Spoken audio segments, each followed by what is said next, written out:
चलिए दोस्तों, आज हम अपने छत्तीसगढ़ के आधुनिक इतिहास को देखेंगे, जिसमें आज पढ़ेंगे हम लोग छत्तीसगढ़ में 1930 में हुए जंगल सत्याग्रहों को देखेंगे और द्वितीय गोलमेज सम्मेलन 1931 में हुआ था उसके बारे में देखेंगे। सविनय अवज्ञा आंदोलन 1932 अर्थात द्वितीय चरण को देखेंगे। साथ ही छत्तीसगढ़ में गांधी जी के द्वितीय प्रवास को पढ़ेंगे। चलिए दोस्तों, क्लास को आगे बढ़ाते हैं और देखते हैं 1930 में कौन कौन से जंगल सत्याग्रह हुए थे। तो हम लोग इसमें देखेंगे सत्याग्रह का नाम, वर्ष एवं स्थान और नेतृत्वकर्ता कौन थे।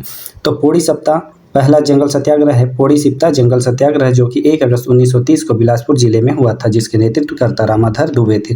उसके बाद हमारा दूसरा जंगल सत्याग्रह है मोहबना पोड़ी जंगल सत्याग्रह, जो कि 24 जुलाई 1930 को धमतरी में हुआ था, जिसके नेतृत्वकर्ता नरसिंह प्रसाद थे। उसके बाद अगला जंगल सत्याग्रह गट्टा सिल्ली जंगल सत्याग्रह था, जो कि जून 1930 में ये भी धमतरी में हुआ था और इसके नेतृत्वकर्ता नारायण राव मेघावले, छोटेलाल श्रीवास्तव और नथुजी थे। ये तीनों थे इसके नेतृत्वकर्ता। उसके बाद अगला जंगल सत्याग्रह रुद्री नवागांव जंगल सत्याग्रह हुआ था, जो कि 22 अगस्त 1930 को धमतरी जिले में हुआ था। ये भी धमतरी जिले में हुआ था। इसके नेतृत्वकर्ता छोटेलाल श्रीवास्तव थे। उसके बाद हमारा अगला जंगल सत्याग्रह है लभरा जंगल सत्याग्रह, जो कि 8 सितंबर 1930 को महासमुंद जिले में हुआ था, जिसके नेतृत्वकर्ता अरिमर्दन गिरी थे। उसके बाद हमारा अगला जंगल सत्याग्रह होगा तमोरा जंगल सत्याग्रह। तमोरा जंगल सत्याग्रह 9 सितंबर को हुआ था 1930 में, जो कि ये भी महासमुंद जिले में हुआ था। इसके नेतृत्वकर्ता यति यतनलाल, बालिका दयावती और शंकरलाल थे। उसके बाद है बांधा खार जंगल सत्याग्रह। ये बांधा खार जंगल सत्याग्रह 1930 में कोरबा जिले में हुआ था, जिसके नेतृत्वकर्ता मनोहर लाल थे। उसके बाद अंतिम जंगल सत्याग्रह था सारंगढ़ जंगल सत्याग्रह, जो कि 1930 में, और ये सारंगढ़ जंगल सत्याग्रह हुआ था रायगढ़ जिले में, जिसके नेतृत्वकर्ता धनी राम व जगत राम थे। ये दोनों थे इसके नेतृत्वकर्ता। उसके बाद अपने क्लास को आगे बढ़ाते हैं और देखते हैं इस जंगल सत्याग्रह से संबंधित कुछ महत्वपूर्ण तथ्य, जिनको हम लोग उस चार्ट में नहीं पढ़ पाए थे। जैसे छत्तीसगढ़ का प्रथम जंगल सत्याग्रह क्या था, हम लोग इसको बहुत पहले पढ़ चुके हैं। सिहावा नगरी जंगल सत्याग्रह था, जो कि 21 जनवरी 1922 को हुआ था। तो सिहावा नगरी जंगल सत्याग्रह 21 जनवरी 1922 को हुआ था। उसके बाद है 22 अगस्त 1930 को जो रुद्री नवागांव जंगल सत्याग्रह हुआ था, उसमें पुलिस ने बर्बरता दिखाई और लाठीचार्ज अत्याचार किया था, जिसके कारण से इस जंगल सत्याग्रह के दौरान सिंधु कुमार की मृत्यु हो गई थी। उसके बाद है इसमें महत्वपूर्ण तथ्यों में छत्तीसगढ़ में 6 से 13 अप्रैल 1930, ठीक है, 6 अप्रैल से 13 अप्रैल 1930 तक पूर्ण स्वराज सप्ताह मनाया गया था। उसके बाद अगला है इसमें महत्वपूर्ण तथ्य 8 सितंबर 1930 को जो लभरा जंगल सत्याग्रह हुआ था, लभरा जंगल सत्याग्रह में जो है विशेषता कि ये लभरा जंगल सत्याग्रह पूर्णतः गोंड जनजाति द्वारा लड़ा गया सत्याग्रह था। याद रखेंगे, गोंड जनजाति द्वारा लड़ा गया सत्याग्रह कौन सा था, तो लभरा जंगल सत्याग्रह। उसके बाद अंतिम इसमें महत्वपूर्ण तथ्य क्या है, 21 जनवरी 1939 को भी एक जंगल सत्याग्रह होगा, जिसे बदरा टोला जंगल सत्याग्रह कहा जाएगा, जिसमें रामधीन गोंड जी शहीद हो जाते हैं। चलिए दोस्तों, क्लास को आगे बढ़ाते हैं और देखते हैं द्वितीय गोलमेज सम्मेलन। ये द्वितीय गोलमेज सम्मेलन 1931 को हुआ था, जबकि प्रथम गोलमेज सम्मेलन 1930 को हुआ था। यह वही गोलमेज सम्मेलन है जिसमें महात्मा गांधी जी भाग लेते हैं। तो प्रथम गोलमेज सम्मेलन कब हुआ था, कब से कब तक हुआ था, 12 नवंबर से 19 जनवरी 1930 तक हुआ था संपूर्ण भारत में। उसके बाद अगला गोलमेज सम्मेलन कब होगा, मतलब द्वितीय गोलमेज सम्मेलन 7 सितंबर 1931 से दिसंबर 1931 के मध्य होता है।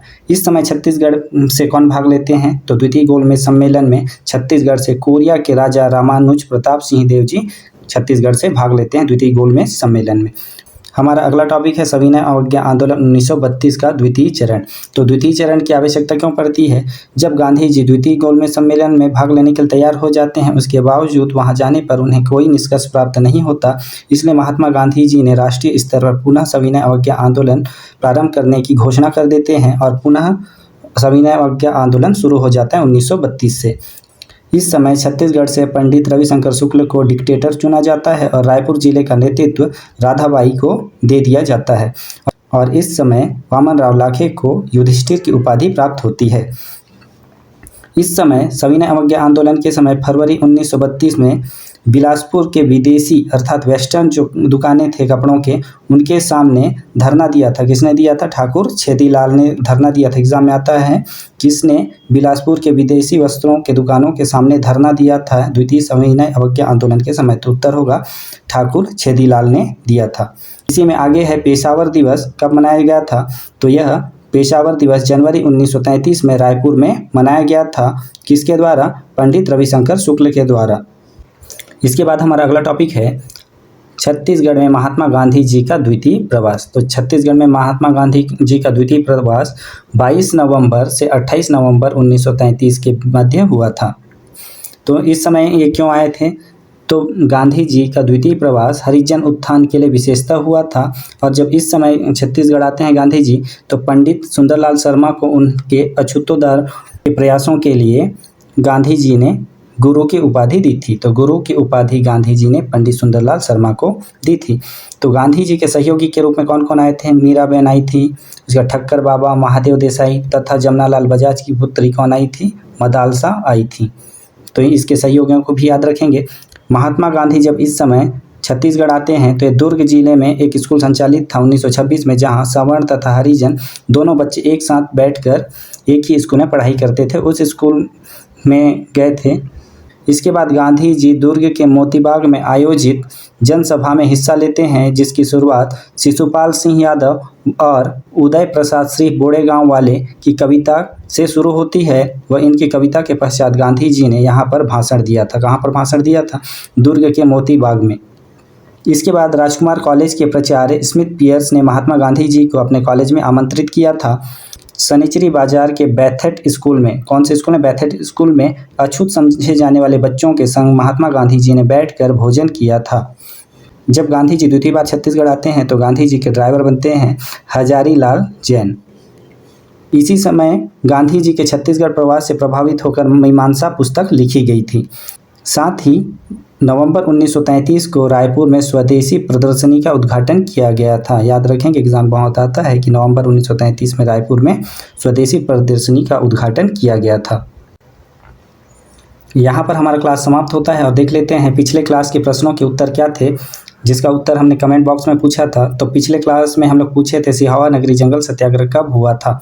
तो सिहावा नगरी जंगल सत्याग्रह 21 जनवरी 1922 को श्यामलाल सोम और सुंदरलाल शर्मा और पंचम सिंह के नेतृत्व में हुआ था। दूसरा प्रश्न था आपके लिए, पुष्प की अभिलाषा किसकी रचना है? तो पुष्प की अभिलाषा माखनलाल चतुर्वेदी जी की रचना थी, जो कि 1922 में उन्होंने जेल में रहकर किया था। उसके बाद लास्ट प्रश्न था आपके लिए, बीएनसी मिल मजदूर हड़ताल के नेतृत्वकर्ता कौन थे?